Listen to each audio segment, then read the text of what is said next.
I hear all the time, actually, people wondering why God would command a man to kill his son, like in Genesis 22, when God asks Abraham to sacrifice his son on Mount Moriah, what we call Temple Mount today. And I think they're missing the point.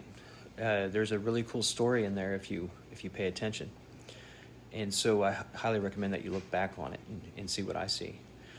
And what I see is that as they get to the mountain, Abraham tells the two servants that go with him to stay back, and he's going to take the boy up. And so he takes Isaac up the mountain. And on their way up, Isaac asks him, Father, why didn't we bring a lamb? And Abraham looks back and tells him, God will provide the lamb. And so they finish their ascent, and they prepare the wood, put the altar on it, and then Abraham binds or ties up Isaac, and he's getting ready to stab him with a knife.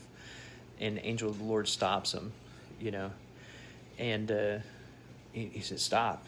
And Abraham looks up, and tied to it a tree, rather than it being a young juvenile sheep, it's an adult male lamb, which is what we call a ram, and it's stuck in a thicket by its horns.